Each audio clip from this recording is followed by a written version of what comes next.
So let me begin again. As I was saying, good evening. This will be the third and final plenary of Relational Form 6, a conference entitled Imagining the Nation. It's all about literature, the arts, and processes of national construction. This lecture will also be the fourth in a series entitled Close Relations, the CETAPS lectures on literature, culture, theatre, and translation. And it's my great pleasure and honor to introduce this evening's speaker. Our guest speaker, Roy Foster, is Emeritus Professor of Irish History at Oxford and of Irish History and Literature at Queen Mary, University of London. Now, Roy Foster is a key name in the historiography of our times. A generation ago, one of his prize-winning books, Modern Ireland 1600-1972, which first came out in 1988, became a landmark in the field by refashioning the manner in which the country's fraught historical process could be wrested from traditional pieties and reconsidered on the basis of a sharper awareness of the elements of myth-making that inevitably intervene in the production of historical narratives. Other volumes that reflect this close imbrication of history and imaginative production, as well as an attention to the persuasiveness and endurance of national images, include Paddy and Mr. Punch, that came out in 1993, The Irish Story, Telling Tales and Making It Up in Ireland, 2002, and Luck and the Irish, A Brief History of Change, circa 1970-2000, published in 2007. This shows an alertness to, as others might phrase it, the textuality of history that makes it anything but surprising that Roy Foster's output should have prominently come to include writings on literature, including literary biography, as in his acclaimed two-volume biography of W.B. Yeats, but also the elements of commentary and criticism in Vivid Faces, The Revolutionary Generation in Ireland, 1890 to 1923, a book that came out in 2014. More recently, this output has also come to include a critical and biographical synthesis of the life and work of Seamus Heaney in his monograph on Seamus Heaney, published last year. I have no doubt that these combined talents will be fully apparent in this evening's keynote lecture. But let me also add that such qualities combine in this case with an extraordinary generosity that has led our guest to rearrange his plans around these days so that his presence here today could indeed happen despite an array of logistical complications. And this compounds the elation and gratitude with which I give you Roy Foster.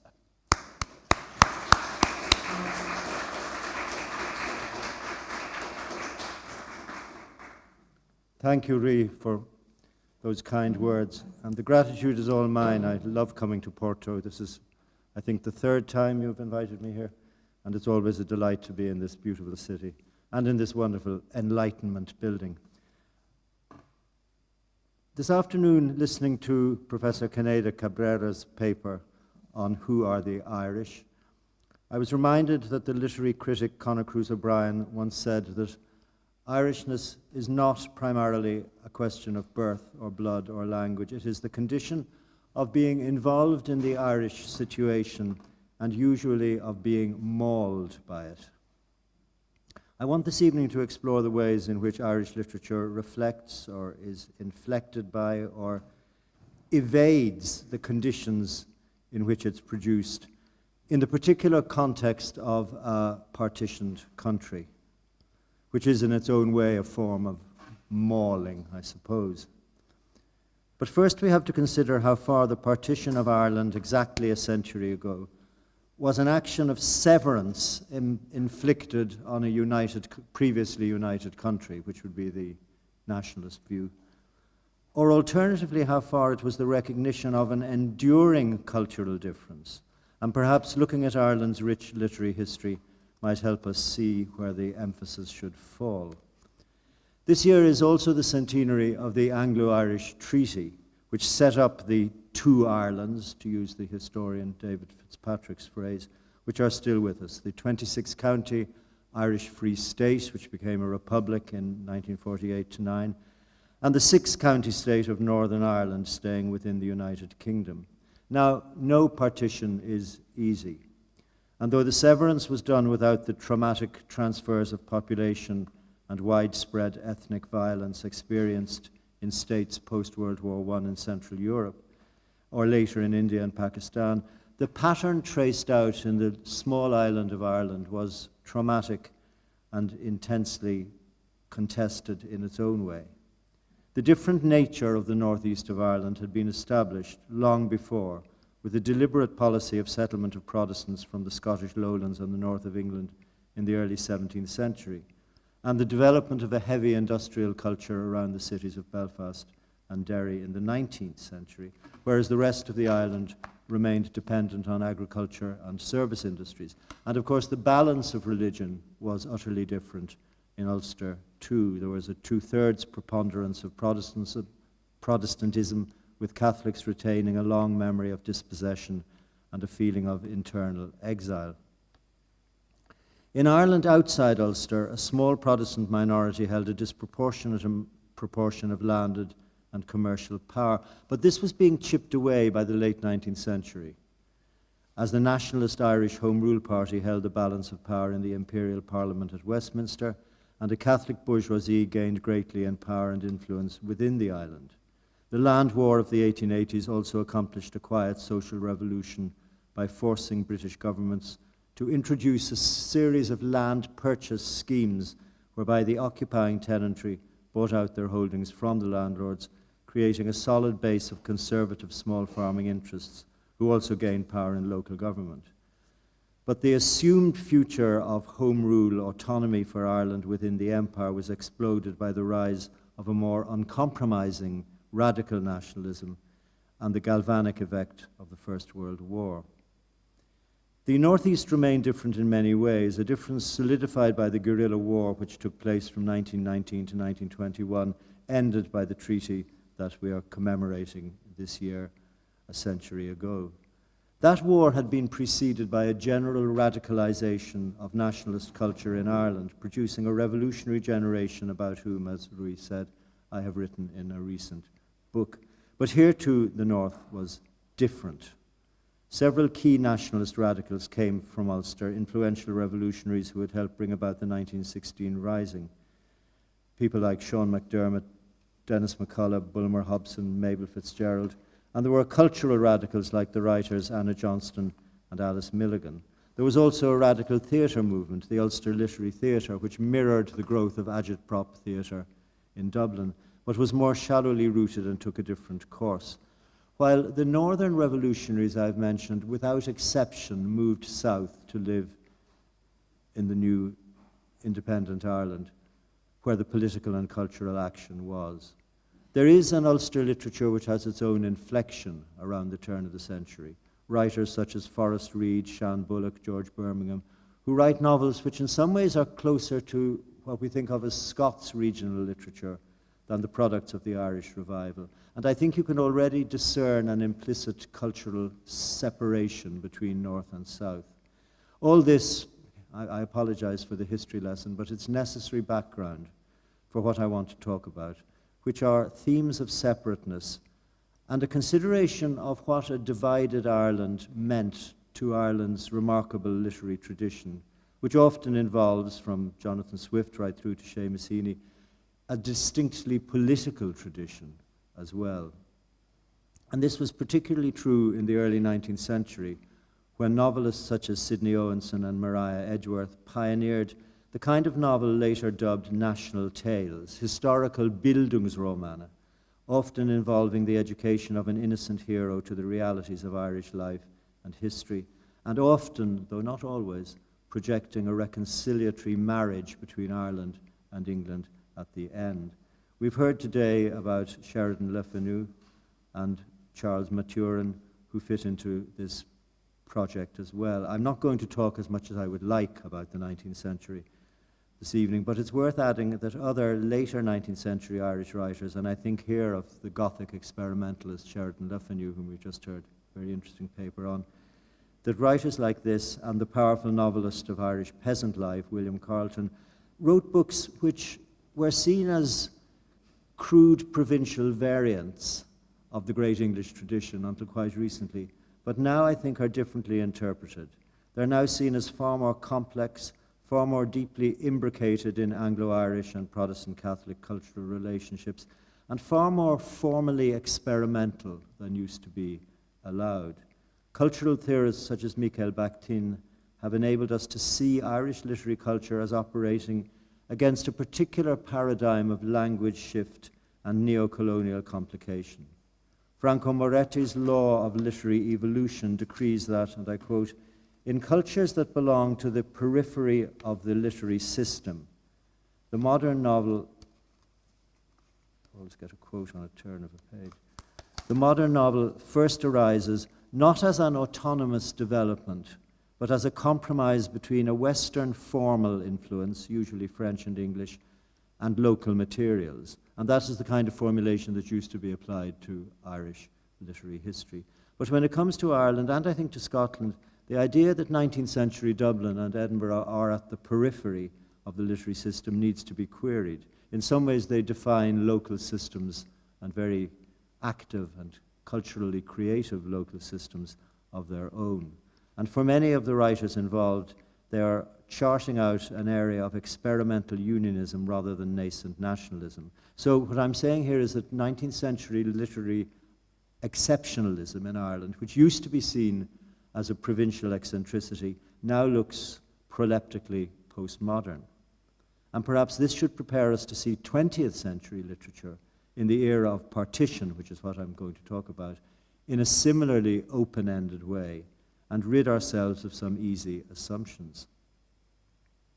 In this context, the giants of 20th century Irish literature, Yeats, Joyce, and Beckett, who have already attracted some attention at this conference. And by the way, I'm so sorry I wasn't here yesterday to hear what looked to have been extremely interesting papers, but what we described as the logistics of life at the moment prevented it.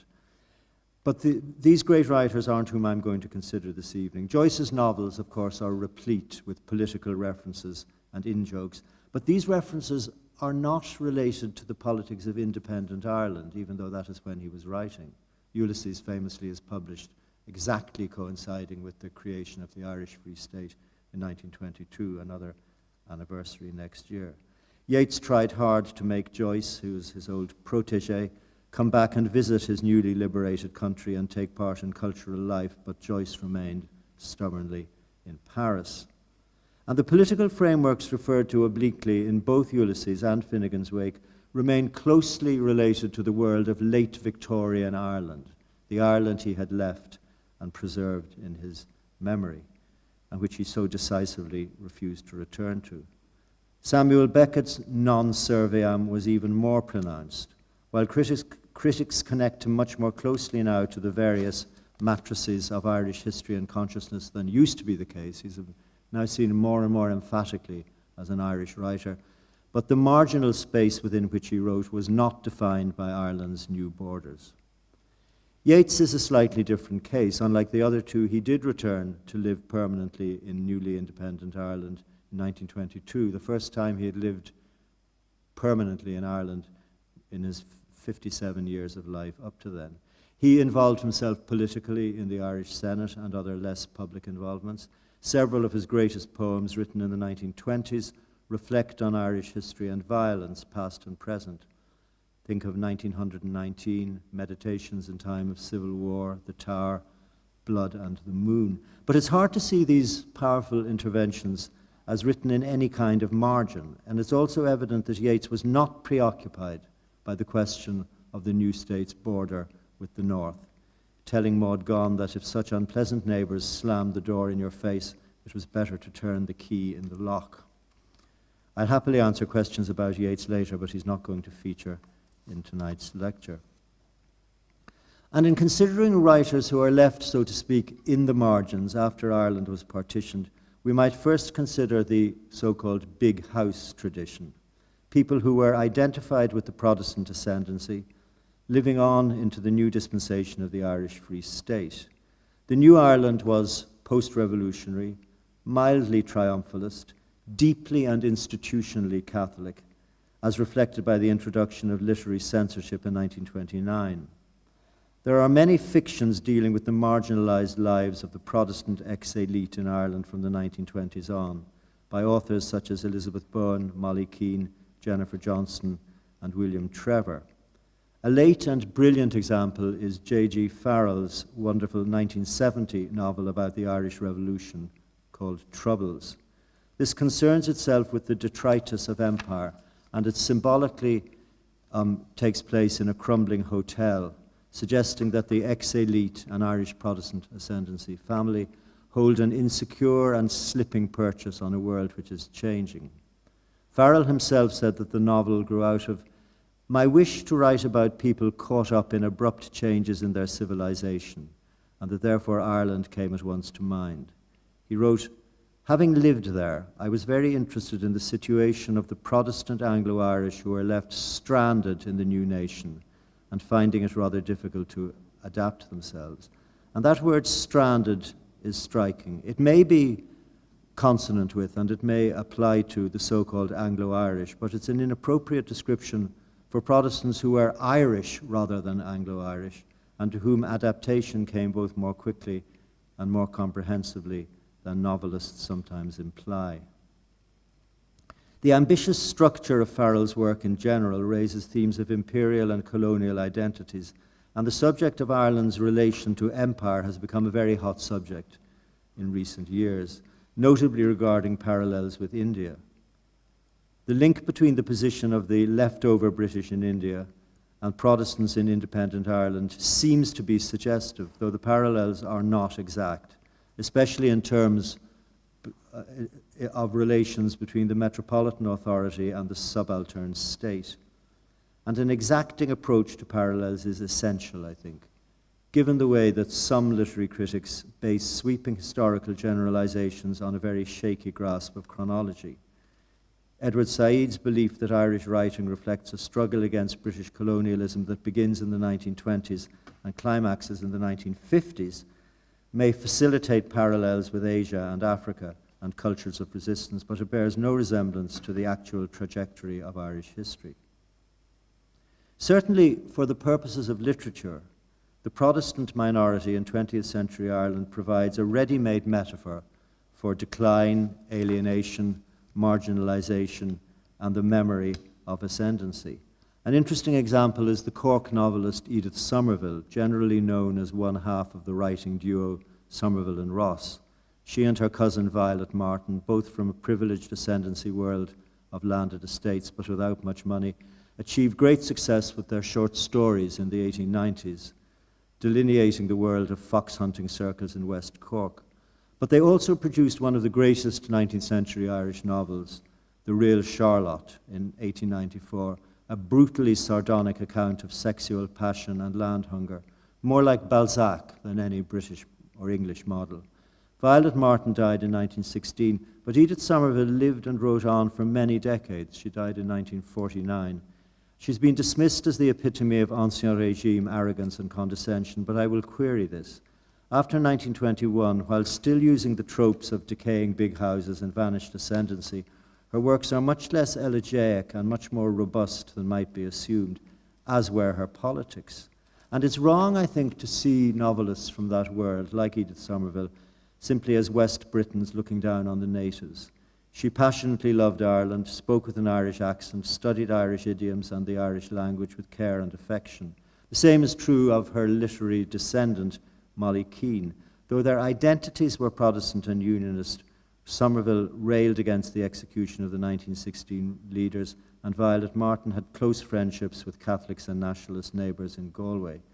They evince a great snobbery towards English middle-class ignorance and vulgarity. And they're very snobbish about the Irish middle class too, but this reflects the shakiness of landlord society in irreversible decline as the 20th century wore on. Their writing income went straight to sustain the upkeep of their ramshackle and decaying houses. Surprisingly, and this surprised me when I discovered it, Edith Somerville's brother supported Sinn Féin during the Troubles, as we call the War of Independence, or the Anglo-Irish War.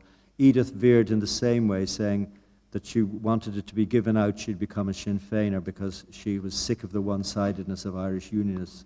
She approved of Patrick Pearse's revolutionary writings and thought it was sheer murder to shoot him. I could talk about her at length, but I won't. I want to simply instance one forgotten novel that she wrote exactly 100 years ago, An Enthusiast, published in 1921, very specifically set during the terror campaign of British forces in Ireland in 1920.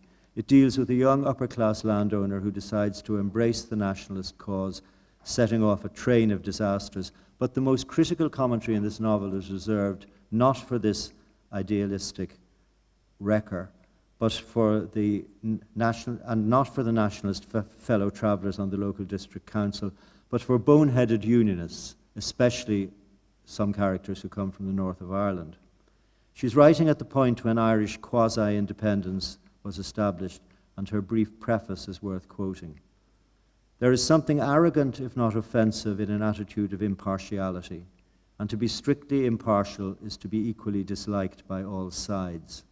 In trying to keep an even keel in stormy seas, I have risked this disaster. The people in my story all view Ireland from different angles, and each speaks for him or herself and not for me. On one point only are we all agreed, in love for the country that bore us, that ardent country in which the cold virtue of impartiality is practically unknown. Some will recognize that in an ardent country which doesn't do impartiality, the identity of Southern Irish Protestantism after independence is much more complex and more varied than is usually allowed. Their position in the new 26-county Irish Free State was altered at a stroke. In the old 32-county Ireland, they had been a minority, but a very influential one, with a history of power and privilege. Their position was changing, and that is tracked by Somerville and Ross in their early novels. But their privileged constitutional position was really eroded by the disestablishment of their church, the Protestant Church of Ireland, in 1869, which removed its anomalous position. Their social economic power was decimated by, as I've mentioned, the Land Purchase Acts, whereby they were constrained to sell out their estates to the occupying tenantry. Their political power was further reduced by local government reforms in 1898. So well before the revolutionary decade of 1912 to 22, Protestant power was being challenged and partly replaced by the Catholic bourgeoisie. Protestants did remain overrepresented in some professions, banking, the law, and business. And before partition, they made up 25% of the population of the whole island. And they had the memory of a long-gone ascendancy, which is very potent, as we were listening to in the interesting paper about Sheridan Le Fanu this afternoon. But in one part of the island, the northeast, that ascendancy and that concentration of economic power in Protestant hands persisted. Here, Protestant power and privilege was built principally not on landed estates, though they had those too, but on the great industries such as textiles and shipbuilding. And here too, Protestants enjoyed a decisive majority, especially in Antrim Down and the city of Belfast. And their use of this from 1912 in their campaign to prevent Home Rule being passed for Ireland underlined the difference between Protestantism north and south. Now, partition happening a century ago changed this at a stroke. Protestants in the new Irish Free State felt abandoned and were reduced from being a sizable 25% minority over the whole island to a tiny minority in the new Irish Free State. They felt they'd been abandoned. The treaty which followed the guerrilla war left them, in J.G. Farrell's phrase, stranded in the new Irish Free State, while the North went its own way. After partition, Protestant and Unionist political identity was concentrated in Northern Ireland, and in the new Free State, the ex-Unionists and the Protestant community faced a political vacuum. There was simply no Unionist party in the South for them to adhere to, though some half-hearted efforts were made to ignite one. The transference of power to the rival post-revolutionary nationalist parties after the Civil War was total. There was simply no traction for the tiny Protestant ex-elite or the scattered population of small farmers and tradespeople, or yet more, the so-called poor Protestants, who are often written out of history but are belatedly now receiving attention in a number of recent books. The population of Protestants in the new 26-county state was less than 10% and declining fast. The 1926 census would show their number had declined by 1/3 since 1911, going down from roughly 10% to 7%. Now, how far this was directly due to the events of the Revolution and Civil War has been subject of debate, because Protestants were already retreating due to factors such as emigration, fertility patterns, late marriage, and the imposition of the papal Ne Temere decree of 1908, whereby Rome decreed that all the children of a mixed marriage had to be brought up Catholic.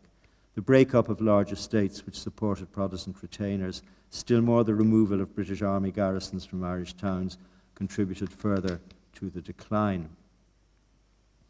Now, the worldview of that declined class is reflected in the classic short stories of William Trevor, who came from an Irish Protestant background, though lived in England. And I think particularly of a 1979 short story, The Distant Past, where an elderly brother and sister live in a decaying mansion just on the southern side of the border. It's one of the few stories where partition is actually, I think, the overwhelming elephant in the room.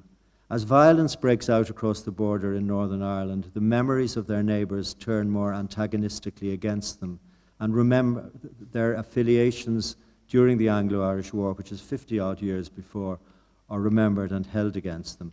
And here what Trevor is doing is conflating two eras when sectarian and political antipathies fused, and placing his marginalized protagonists in the ensuing backwash, while implying that the half-century in between had constituted an era of good feelings, when the attitude of local people towards their ci-devant neighbours was, in his phrase, burnished with affection, even when they celebrated Queen Elizabeth's coronation in 1952. He wrote a handful of more brutal short stories which deal with the fallout of hatreds in the Irish past and present. But, and this is a recurring theme, the North and its traumas rarely feature. Trevor and his marvellous corpus of stories and novels about the declining Protestant element in Ireland are, he's the laureate of their restricted and disappointed lives, but their lives that are led in the South. While the occasional spectacular event alters the landscape, it's not a bomb or a bullet, it's usually a psychological implosion. He's writing, I think, a certain kind of partitioned literature, which is a theme I want to come back to. His novels inhabit a partitioned world, as well as looking backward to older Irish traditions. His strange novel, The Story of Lucy Galt, posits a highly symbolized Irish big house and a missing child of that house who is, highly improbably, fostered by the people in the Gate Lodge, while her parents live a wandering life abroad, believing her to have drowned in the river.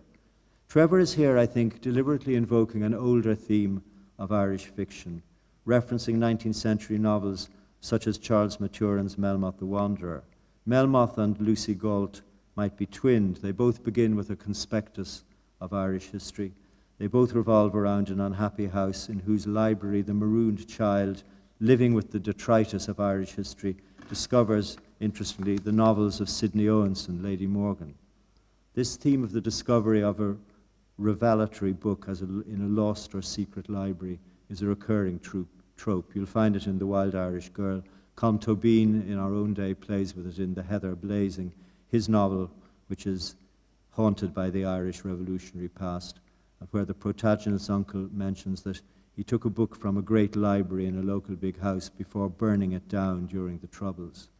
Themes of expulsion and a blighted inheritance can only follow, as they do in so many big house Irish novels. So I think the story of Lucy Galt is one of the points where William Trevor is tapping into a more bizarre and outré tradition of Irish writing, which I think looks back to the 19th century Gothic. You could say the same for his fellow Cork writer, Elizabeth Bowen, whose novels and short stories oscillate between Ireland and England as her own lifestyle did. The Last September, her classic novel of ascendancy life during the Anglo-Irish War 100 years ago, was, just like her neighbour Edith Somerville's novel An Enthusiast, set in 1920 to 21, but it was written later. It was written in 1928. Bowen's knowledge of the partitioned island to come features in a famous passage when the girlish protagonist of The Last September sees a figure in a trench coat slipping through the trees of her family's estate. It must be because of Ireland he was in such a hurry, down from the mountains, making a shortcut through their domain. Here was something else she could not share.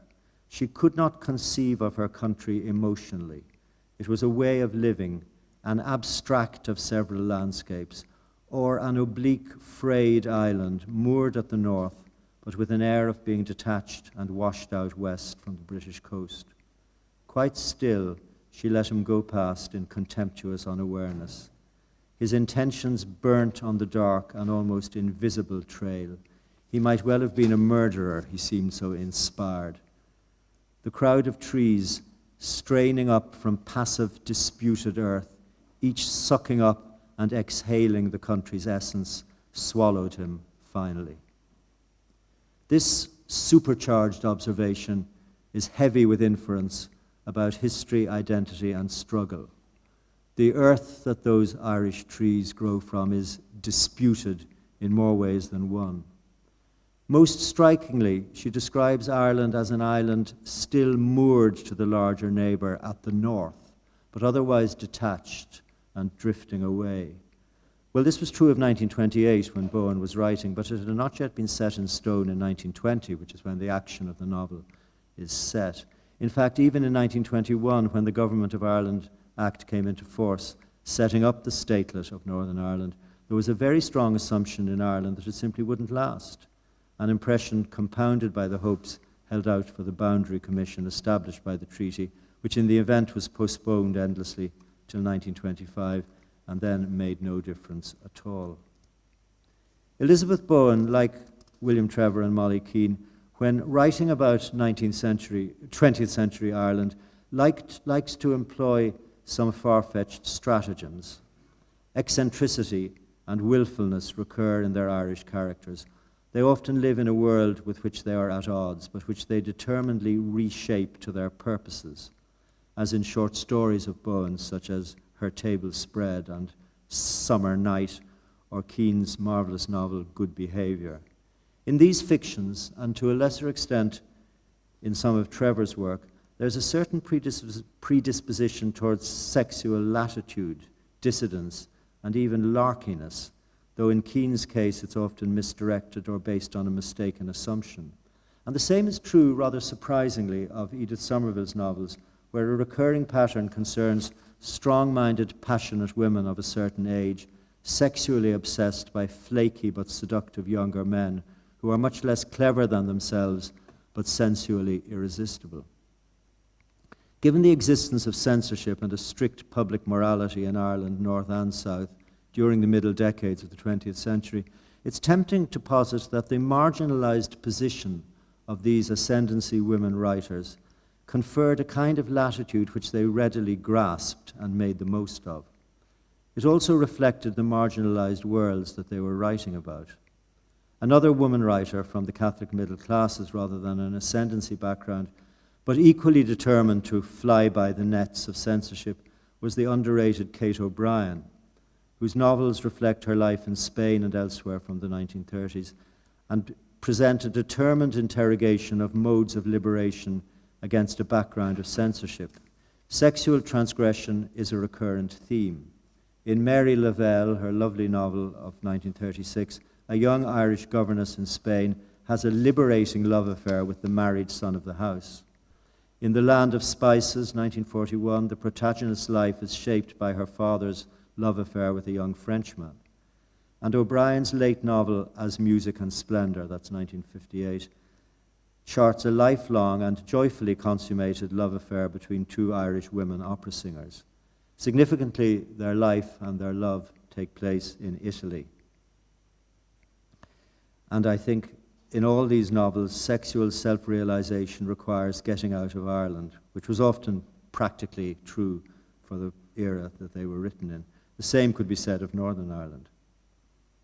Kate O'Brien apart, before around 1960, the women writers who interrogate sexual convention in 20th century Ireland were writing in the ascendancy or big house tradition.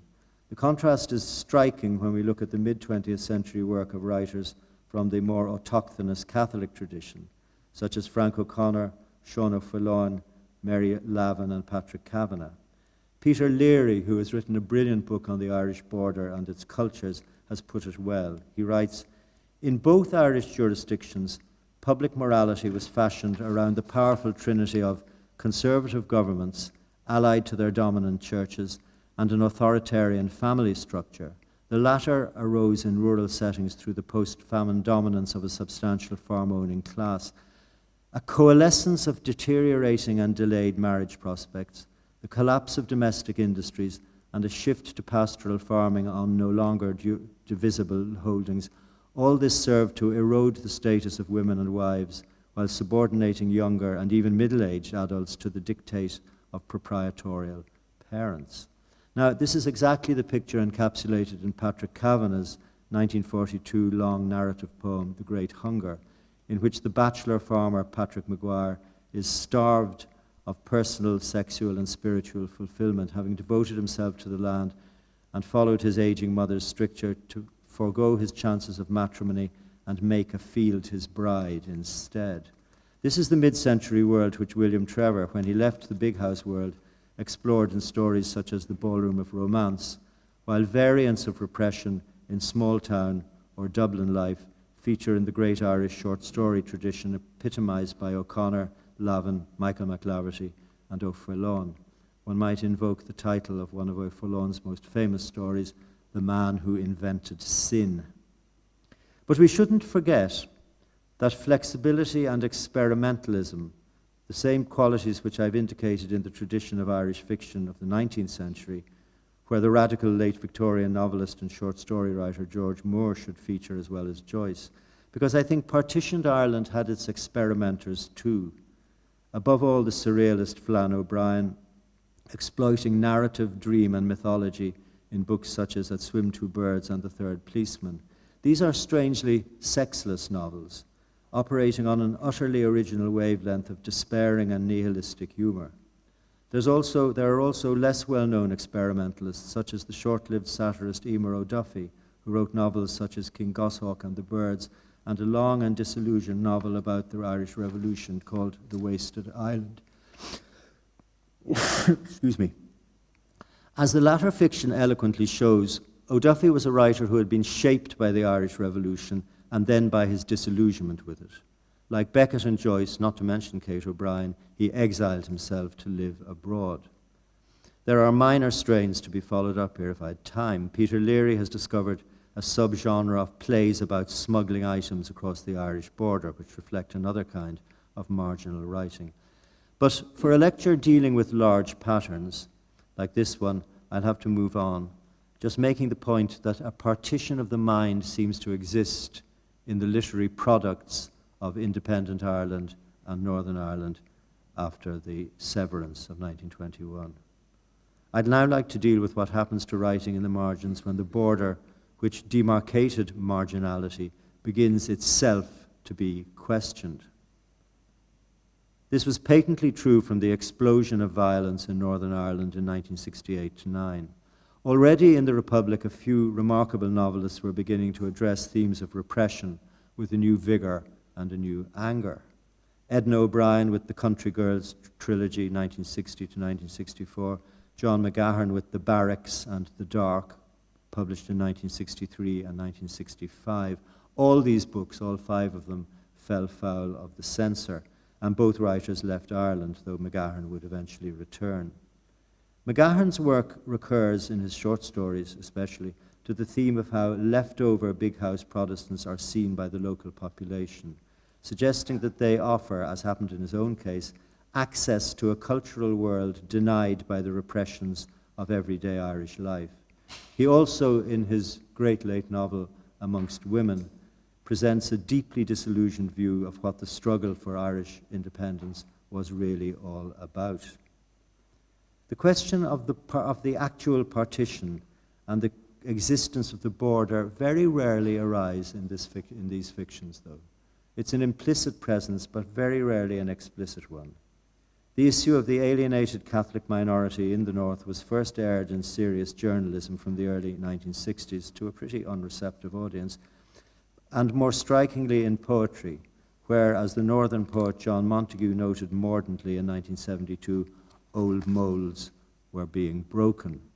This is from a poem called An Ulster Prophecy, from his groundbreaking volume called The Rough Field in 1972.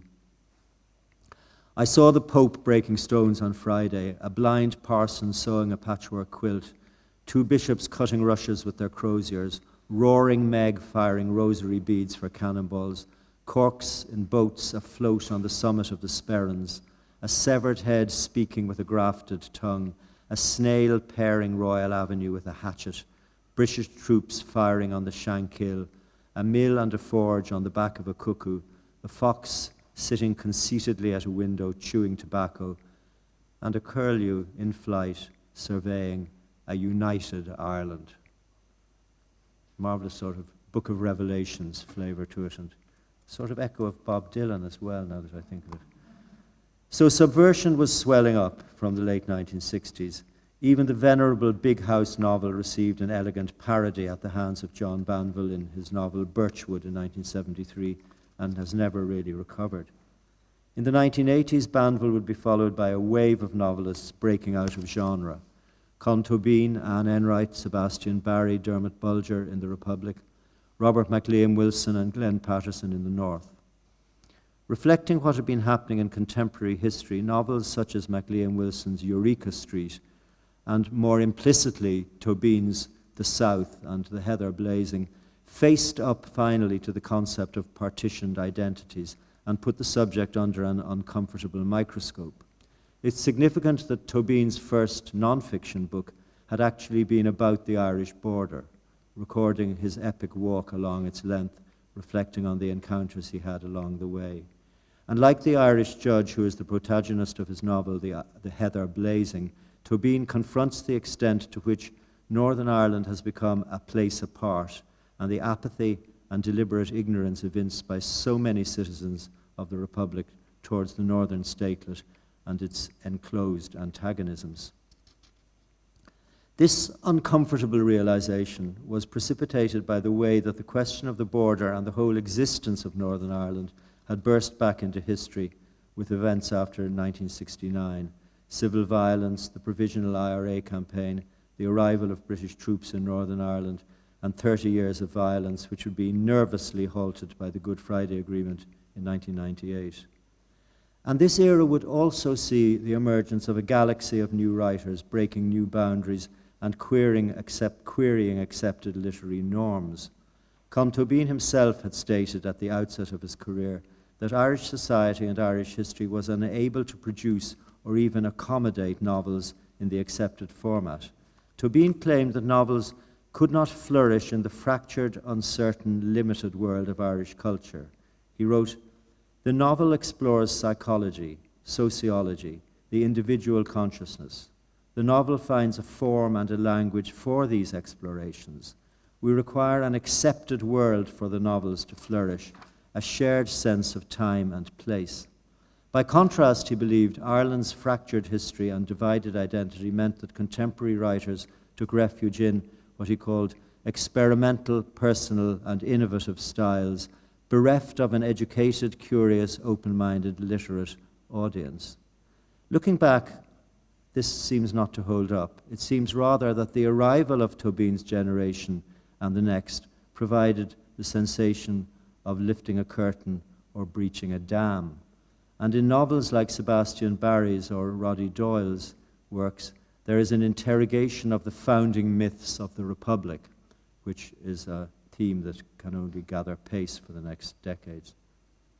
I haven't time to consider further why things changed, but I believe the liberation of a new kind of writing after the 1960s within the island of Ireland rather than among exiles had much to do with the interplay between various forms of mold breaking from around 1970, as John Montagu spotted.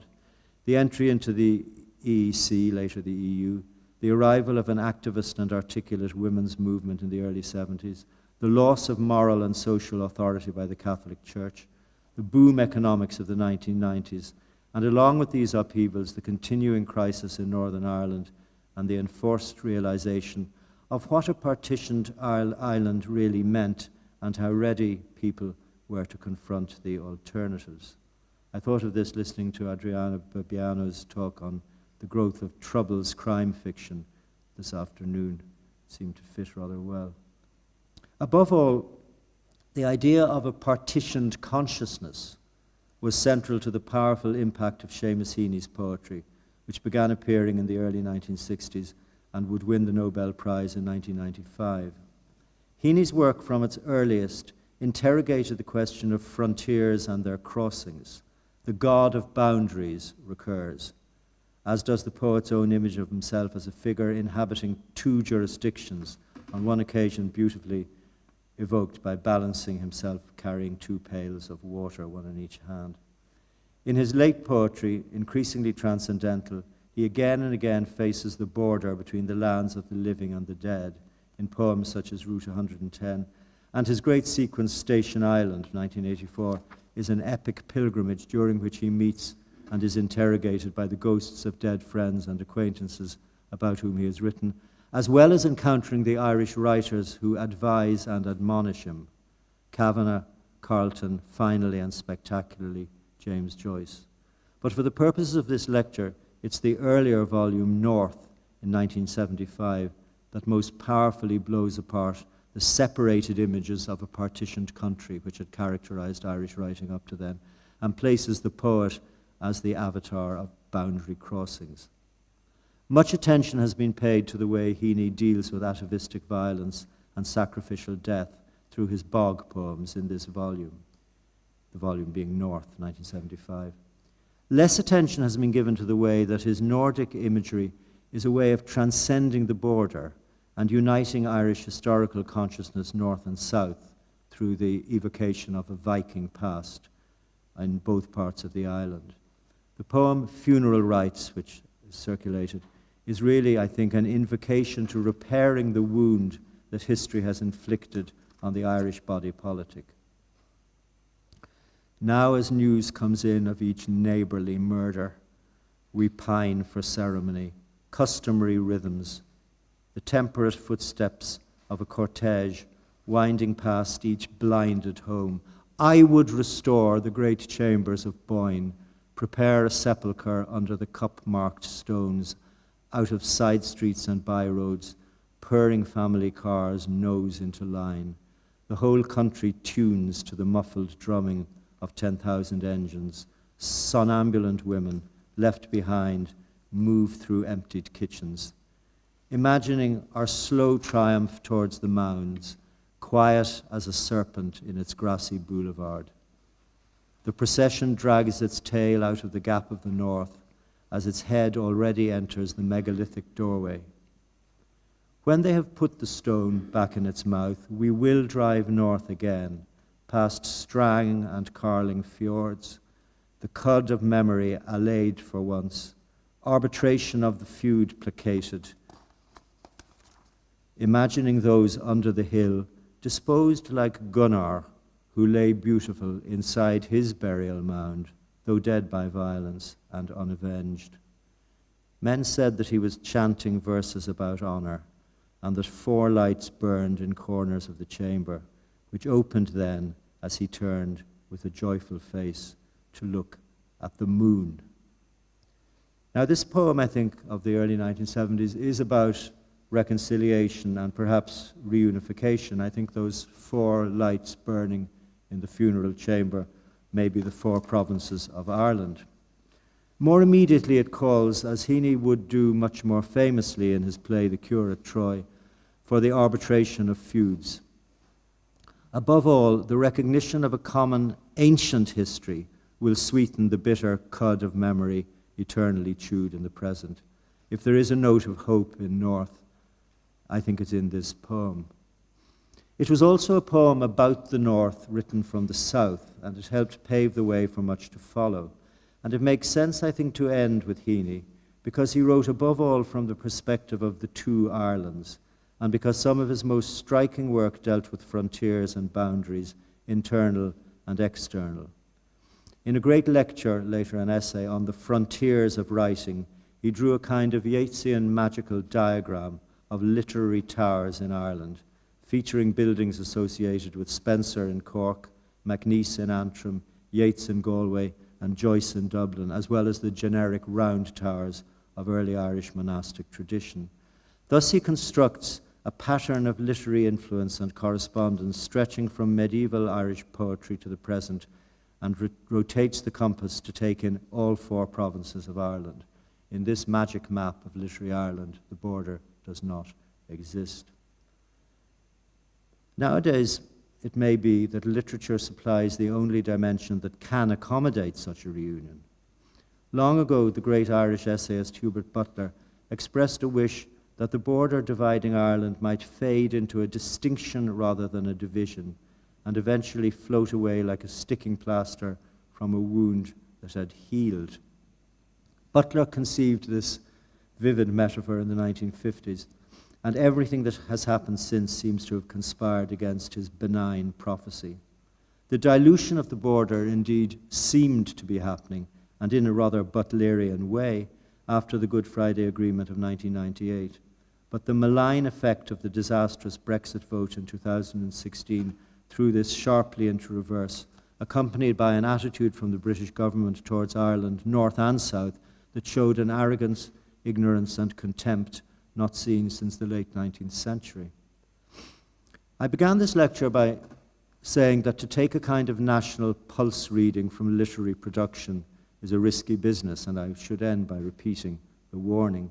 But it is true, at least, that the century of Ireland's partition has seen quite recently the end of a long period of repressive tolerance and a kind of polite distancing, during which the cultural lives of the 2 parts of Ireland existed in carefully self-conceived different entities.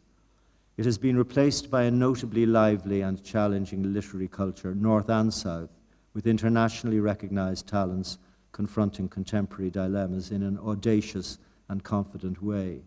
In the north, Anna Burns's extraordinary novel Milkman is one prime example. It's both formally experimental and compulsively readable. So is Michelle Gallen's recent Big Girl, Small Town, and Gail McConnell's extraordinary poem about her father's murder called The Sun is Open. In the Republic, writers such as John Banville, Colm Tóibín, and Sebastian Barry carried off parallel tour de force of imagination and genre bending over the last 30 years and have paved the way for the current generation of acclaimed millennials.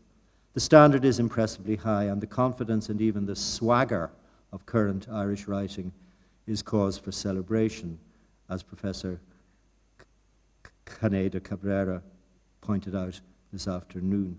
But some things don't change, and as regards literary outlets, the structures of literary production, and above all subject matter, the separate spheres of a divided Ireland seem to me as marked as ever. Thank you.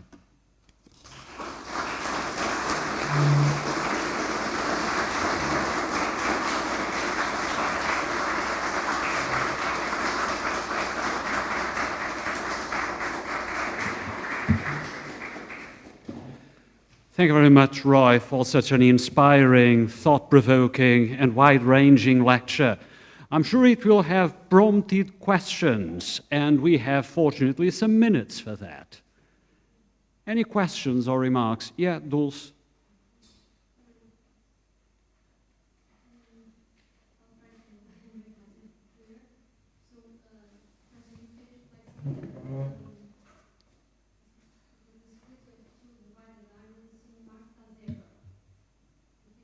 Yes.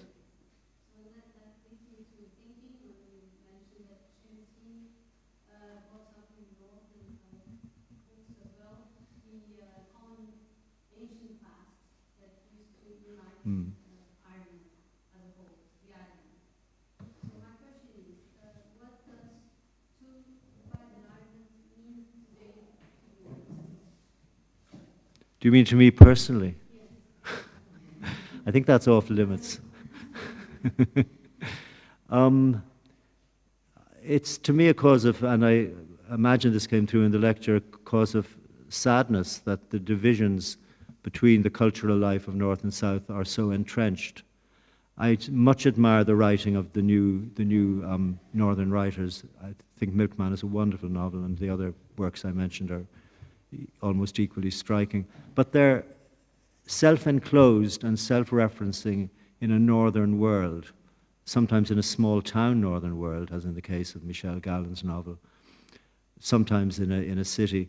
But the sense of being part of a larger island, the sense of having any kind of even quasi-federal relationship with what goes on south of the border is, to me, absent, and I think that's sad. Both Heaney and Montagu, who I think are remarkable writers about the North, both lived in the South and wrote about the North from the South, which is unusual. I think most of their generation come to Bean as a younger writer, but the obsession or the preoccupation with the North in his books, and it's significant that his very first novel was called The South. It's almost a pun. It's about a woman painter who goes to Spain to find liberation. But it's also about as she sees it, unliberated, intellectually bankrupt, restrictive, repressed Ireland that she leaves. And that is the Republic, the South, as the people in the North would call it. But even in Tobin's work, the existence of the border, though he's very conscious of it, and it hovers over the heather blazing, where he writes a great deal about how Northern Ireland is seen by especially the judiciary in the South, trying to keep violence in the North from spilling over into the South. Again, it's a distinctly partitioned mentality. It interests me too that, to go back another generation, Patrick Kavanagh, writing about marvellous poems about Irish rural life. He comes from a border county. He grows up near the border. He never mentions the border. He never mentions Northern Ireland. Somebody will now contradict me from the audience and say I'm wrong, but I can't think of any instance where he does. His consciousness is restricted to the South, or the Republic. The same is true of McGahern, who, well, he's Leitrim, not exactly a border county, but still, he knows the North, he knows it's there, but apart from the bitterly disillusioned reflections of the central character in Amongst Women, the conditions of what's going on in the North just don't impinge. And I think that Ireland would be a richer and more productive and more diverse culture if it could accommodate the cultural consciousness of South and North, and if they could reflect on each other more than they do. There's my personal opinion, since you wanted it. Thank you. Other questions? Yeah, Teresa. Thank you so much for this wonderful talk. Thank you also for your very responsive for your response to my paper. Thank you very much for that. I actually have a few comments. They're not really questions, but they are responses. Please. Yeah. Okay. So on the one hand, you just in passing referred to Joyce's late Victorian Ireland rather than the sort of independent Ireland. So I was wondering if you would like to elaborate a little bit on that. But I think I understand what you were referring to, but perhaps if you want to comment on that. And I just have two more questions, rather comments. I was very glad to see that you were referring to Kate O'Brien, because I was kind of expecting for Yes. that in the actually seeing that the references you have been making to Elizabeth Bowen and those sexual attitudes and so on. But I was wondering to what extent Kate O'Brien would be part of this literature or partition, in this sort of genealogy that you've been producing. I was wondering how does Kate O'Brien fit in there, specifically from this idea of... I'm sorry, Teresa, that Kate O'Brien or Flann O'Brien? No, Kate O'Brien. Yes. Kate O'Brien. When you refer to the two novels, Yeah. Spices and Night. Yeah. And I very much understood what you were talking about, but I was just wondering, in the context of partition and the divided and fractured mind, which it seemed to me that you were presenting from a more sort of political, literally political Yes. consciousness. I was wondering how Kate O'Brien was featuring there.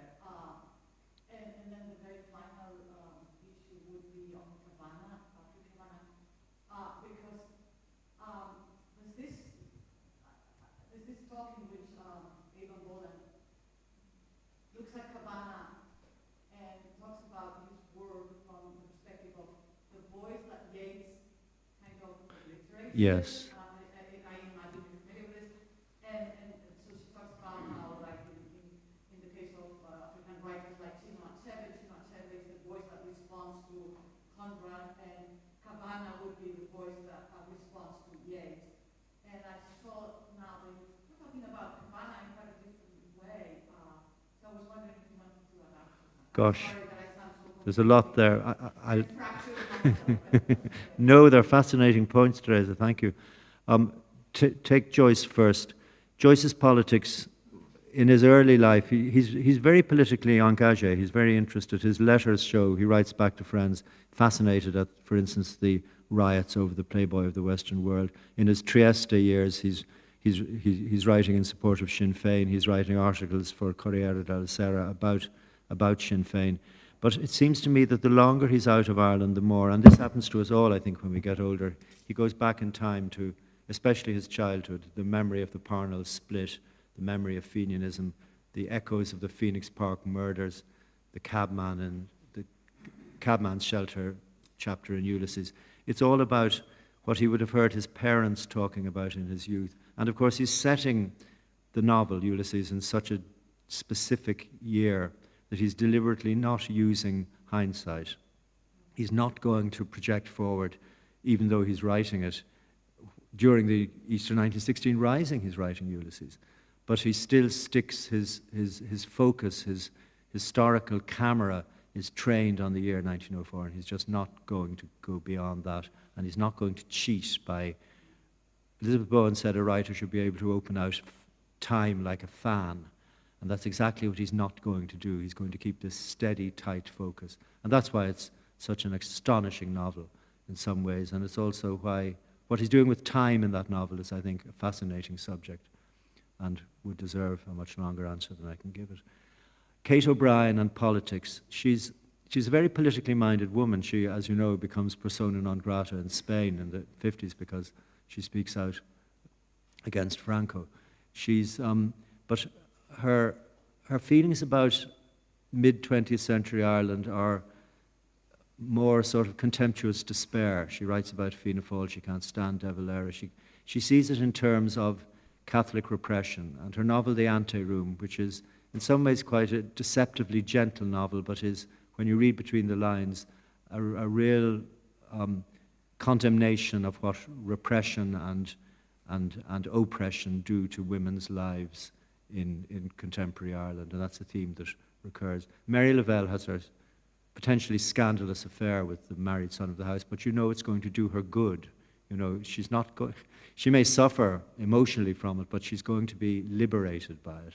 And Kate O'Brien is, I think, a particularly interesting writer in that way. But like so many writers, she leaves Ireland to make these points. Molly Keane, who I think is a fascinating writer too, also writes very sexually frankly. She writes a very frank novel about lesbianism in her early work before she makes her great return to form with her last 3 novels. And again, she spends a lot of time, as Elizabeth Bowen, her friend did, writing about Ireland in England.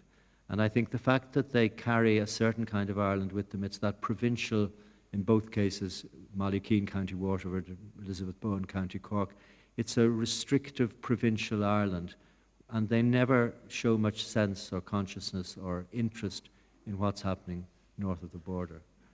So though Kate O'Brien is a distinctly political writer, and I group her with those other women exploring or exploiting sexual dissidence because they're at an angle to the Irish universe. I think it's an interesting subject, and they are an identifiable group. She's not ascendancy, but she's from a well-off upper middle class family with money. She has that distance, in a sense, to be able to pass often rather snobbish judgment on what she thinks Ireland has become. The third person you mentioned is Kavanagh, and he is, you're right, he's writing out of a tradition that is self-consciously anti-Yeatsian, but he's also very anti-Synge, John Millington Synge.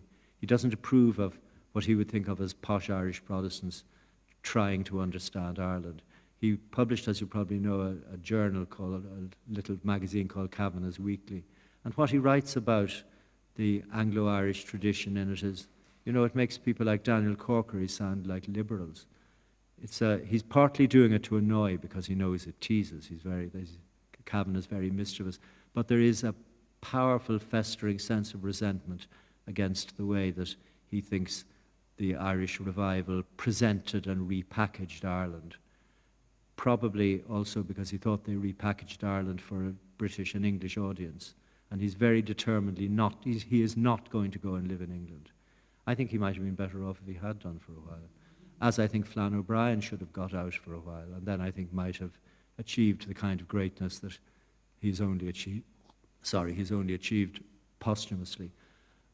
Emer O'Duffy, whom nobody remembers now, was a very interesting experimental writer, rather in the Flann O'Brien mode. Kingossok and the Birds has the Irish traditional hero Cuchulainn reincarnated as a member of a tennis club in South County Dublin.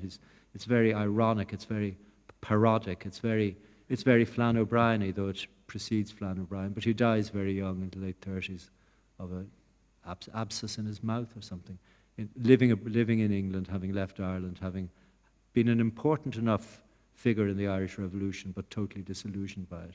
And that theme of disillusionment, wonderfully treated by a writer called Frances Flanagan in a book where she looks at 4 Irish writers. Emer O'Duffy is one. It was a thesis I supervised originally, so I'm parti pris, but it's a very good book. It's called Remembering the Revolution, Disillusionment in the Irish Free State, and she looks at A.E., George Russell, Emer O'Duffy, the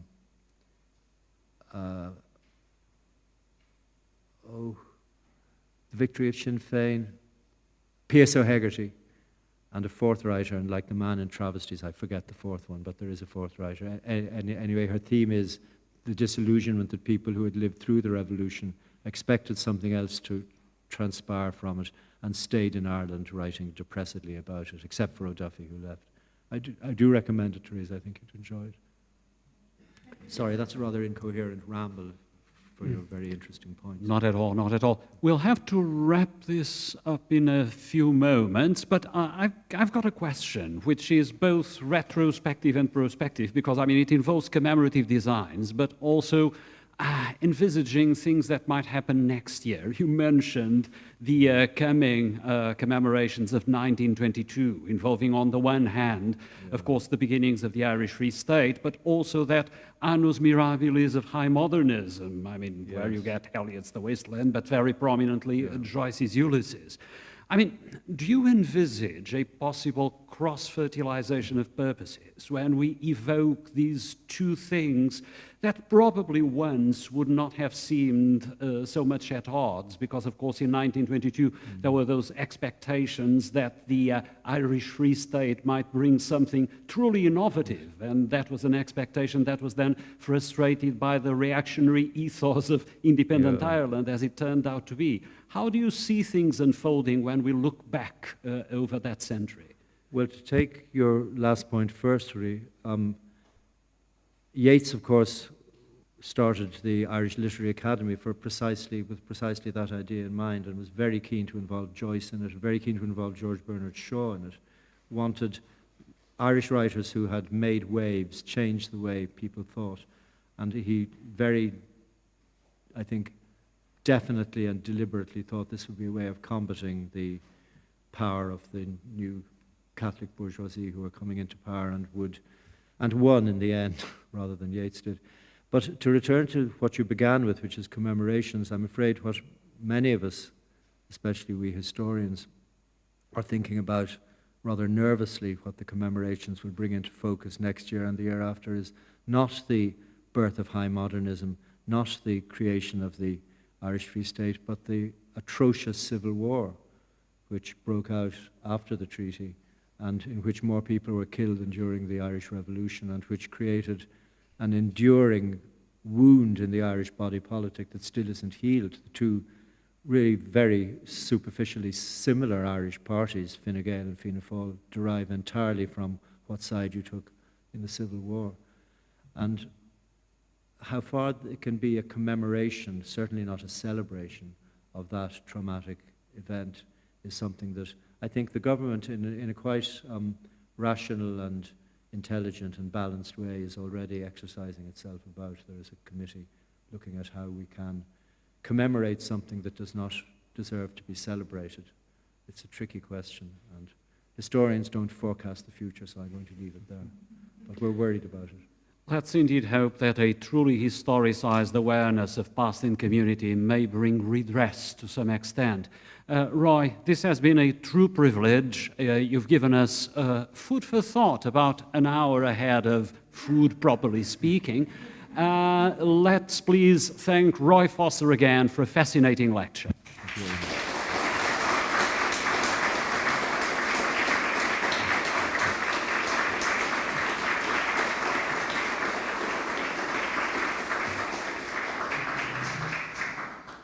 Let me remind you all that in just a few minutes we'll have downstairs a choral recital offered to us by the Vice-Rectorate for Culture, here indeed represented by our Vice-Rector and friend, Professor Fátima Vieira, to whom we're indeed very grateful for this opportunity. We'll be guided there, okay, from the corridor just outside. Thank you.